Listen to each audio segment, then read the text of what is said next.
So let's continue with our chemistry lecture, which is based on the molecular bonding. Let's have a quick recap of what we were studying up till now. Up till now, we had started with the molecular orbital approach, or the molecular orbital theory, or MOT, as we also referred to it as. In MOT, we had tried to explain this approach with the help of a linear combination of atomic orbitals. To understand the linear combination of atomic orbitals, if we want to have a recap of what we have studied, we took an example of hydrogen atom. For example, let's say we have two hydrogen atoms, hydrogen A with its 1s electron. So this is one atom of hydrogen, and this is another atom of hydrogen. I'm drawing it over here. Okay, and this is the nucleus, right? So what happens basically, the overlapping of these atomic orbitals take place, which give rise to the molecular orbitals. Now there is one special thing over here that we mentioned on the last video, that the hydrogen A, let's say it carries a particular symmetry or it is in particular phase, but the hydrogen B is not in the same phase, or it does not carry the same symmetry. That is why we represent them as plus and minus. So plus and minus, they don't have anything to do with the addition or subtraction over here. So when these atomic orbitals, they are not in the same phase, then what happens? Then the formation of anti-bonding molecular orbital occurs. In that case, we had mentioned that the molecular orbital is somewhat like this, and let's say it is somewhat like this. So we have two lobes over here, and one of them will carry the plus sign, the other will carry the minus sign. That means they are not in the same phase. Okay, now the portion of this molecular orbital wherein no electron density is being found, that is called as the node, and the plane which carries this node, it is called as the nodal plane. So this plane will be called as nodal plane, right? So this is what anti-bonding molecular orbital is getting formed. On the other hand, when the two hydrogen atoms, let's say hydrogen atom A and hydrogen atom B, if these two hydrogen atoms, they do not lie, they lie in the same phase, I represented with the similar sign. So when they lie in the same phase, then the type of molecular orbital we get, it is somewhat like this. Okay, and yes, of course, the two nuclei are there. Okay, and this type of molecular orbital, it is called as bonding molecular orbital, right? So this is the basic difference between the two types of molecular orbitals, that is bonding and anti-bonding molecular orbitals. Similarly, if we try to understand the overlapping of the p orbital, let's say this is the px orbital, plus and minus. Okay, again they represent the symmetry of the orbital, and I am taking the example of p orbital over here, and again px orbital. Okay, and minus. Now what do you have to do? You simply bring this orbital and keep it without disturbing the orientation of this orbital. You keep it over this orbital. Okay, so what will happen? This portion of the first atom, or first px orbital of the first atom, will overlap with this lobe of the px orbital of the second atom. Okay, so in that case, what resultant do I have? I will have something like this, because now both of them are in the same phase. So remember, when you study the wave theory, when the two waves, they are in the same phase, then how do you get the resultant? Obviously the resultant is somewhat like this with a larger magnitude. Yes, similar concept is applied here also. Now they both lie in the same phase, so obviously we are going to have something like this with a greater magnitude, and then of course another one. I'm sorry. So this is what we get as the overlapping occurs between the px orbital and the two lobes which are undergoing overlap, they lie in the same phase. So it will be minus over here, and yes, of course, plus and minus over here. So this type of bonding, it is referred to as sigma bonding, molecular orbital. Okay, now what happens when they do not lie in the same phase? Again, let's see. So we have a plus and a minus. Again, I'm taking the px. Now this time the lobes that will be undergoing overlap, they will not be in the same phase. So let's say it is something like this. So when this lobe comes and sits over this lobe, what happens? They do not lie in the same phase. So how will the resultant look like? Actually, it will be somewhat like this, minus and plus. Okay, and again somewhat like this, so minus and plus. So there is a region wherein no electron density is observed, and what is that region called? It is called as the node. Okay, and the type of orbital that is getting formed over here is the sigma star antibonding molecular orbital.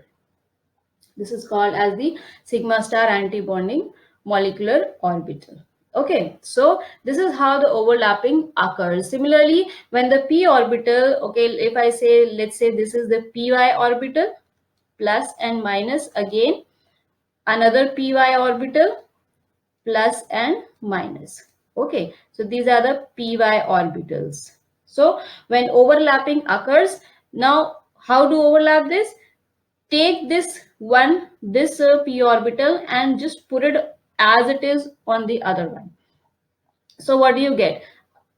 If these are the two nuclei of these atoms A and B, okay, so above these nuclei I get an area somewhat a larger area that carries a plus sign, and yes, of course, below the nuclei I get an area, a bigger area, somewhat with a minus sign. Why bigger area? Because they both are in the same phase now. Okay, and the line joining the two nuclei, obviously it is called as the internuclear axis, but in this portion again no electron density observed, so that is called as the node, or the plane carrying it, the node is called as the nodal plane. Now such molecular orbitals, they form the pi bonding molecular orbital. Okay, so why? Because pi bond occurs by the lateral overlapping of the orbitals. Similarly, we have pi star bonding, pi star anti-bonding molecular orbitals. So this is just a crisp recap of the linear combination of atomic orbitals. So how do the overlapping occurs? Okay, now let's move on. The molecular orbital theory, what does it says? It says that the atomic orbitals of two different atoms must be roughly of the same energy. Now, the first thing that the molecular orbital theory says, before this point, let's discuss one more thing we had mentioned earlier also. When you say that, let's say two atomic orbitals, they are undergoing overlap. Okay, then how many molecular orbitals are formed? Definitely there will be two molecular orbitals which will be forming. So the number of atomic orbitals that are getting combined to form a molecule, the same number of molecular orbitals are formed, and one will be called as bonding molecular orbital and the other one will be called as anti-bonding molecular orbital. So this is one of the major postulate of the molecular orbital theory. Now the second condition to undergo the overlap is that any two orbitals which are undergoing overlapping, they should be possessing comparable amount of energy. Like for example, an s orbital can overlap very well with the s orbital. Okay, so such overlapping is feasible. Why? Because their energy is comparable, and that too, if one s orbital is coming to overlap, again it will be easily overlapped with the 1s orbital of another atom. So in other words, the energy should be comparably the same, only then the overlapping will be taking place. Now if there is a huge difference between the energies of the atomic orbitals, then overlapping is not possible. And of course, the molecule will not get formed in that case. Okay. The second point over here is that the orbitals must overlap one another as much as possible. Now, this is important for the sake of having an effective chemical bond. Okay, the orbitals, they should overlap one another as much as possible. This means that the atoms must be close enough for effective overlap. Definitely, if one atom is sitting over here, okay, let's say if one atom is sitting over here, okay, with this atomic orbital, and yes, of course, the nucleus, and the other atom is too far away, so how can the overlap be possible? Unless and until they both approach each other. So this is what the second postulate means. It means that the orbitals, they must overlap one another as much as possible. Only when they are close together, then they will undergo overlap. And when they undergo overlap, the overlapping should be sufficient enough. Why? So that the effective and a strong bond is formed. Okay. So the third point says that in order to produce the bonding and anti-bonding molecular orbitals, either the symmetry of the two atomic orbitals should remain unchanged when rotated, okay, and definitely the rotation will be along the internuclear axis or the internuclear line, or both the atomic orbitals, they change their symmetry in identical manner. Just to simplify this statement, it means that any two atomic orbitals which are undergoing overlapping, their symmetry should be matching with each other.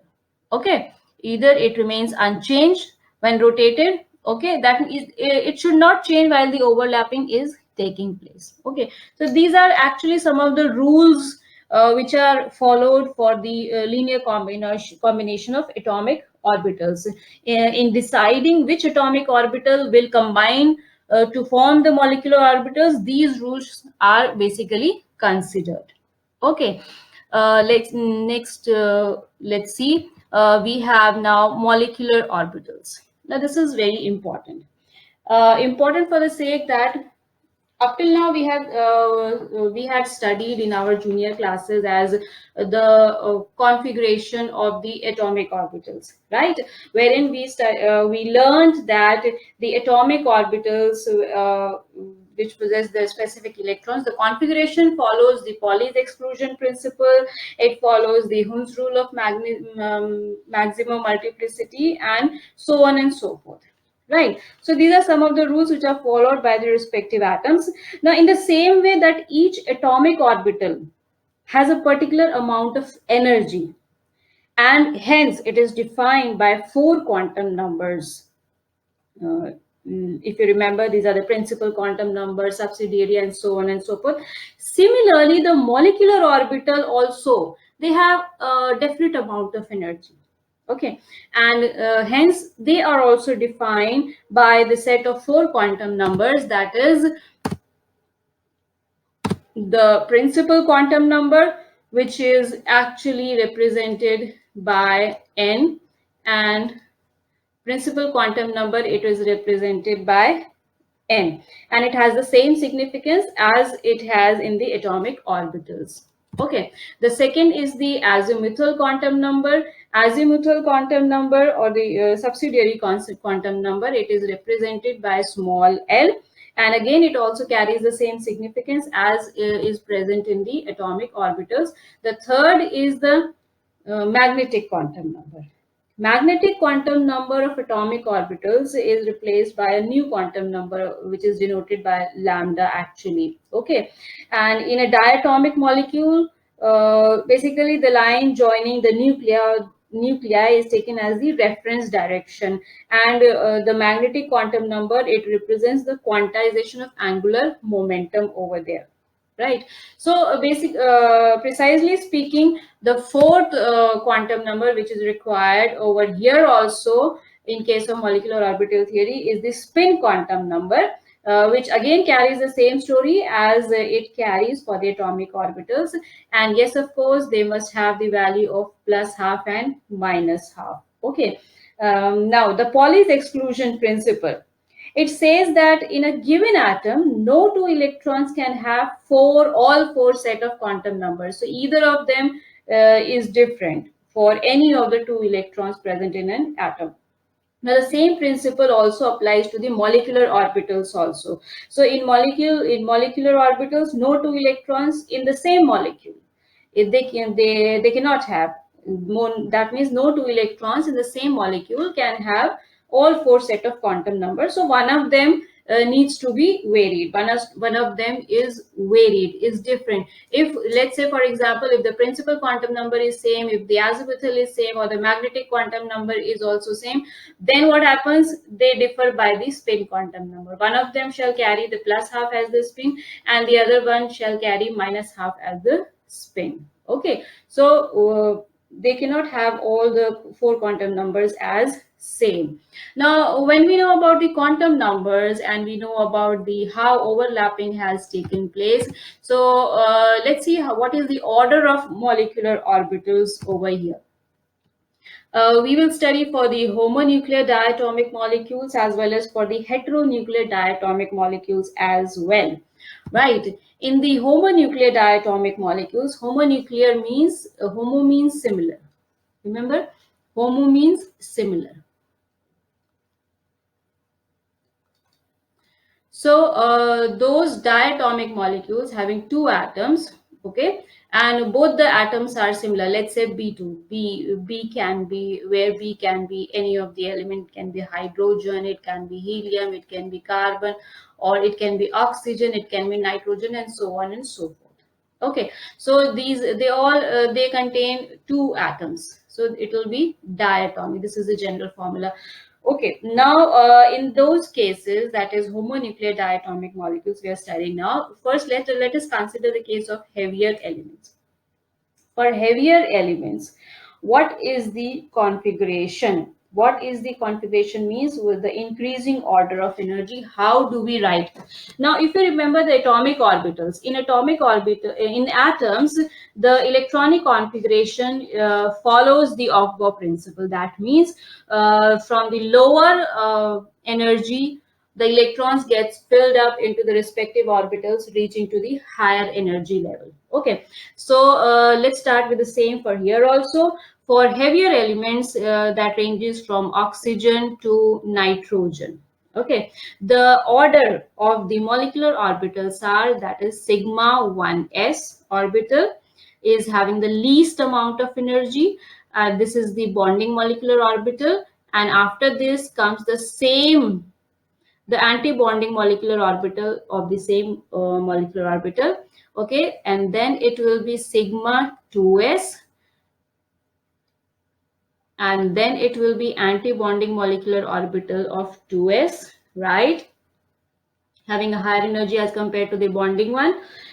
After this, sorry, after this we have the mistake over here. So we have sigma 2px, right? And then we have two orbitals which carry the same amount of energy, pi 2py and pi 2pz. Okay, now these two orbitals, that is pi 2py and pi 2pz, they carry the same amount of energy, and that is why I have represented it in a single half bracket. And since they carry the same amount of energy, they are also called as degenerate orbitals. Okay, so they are also called as degenerate orbitals. Now after this comes the anti-bonding story of the same orbitals, pi star 2py and pi star 2pz, and finally we have the anti-bonding of sigma 2p.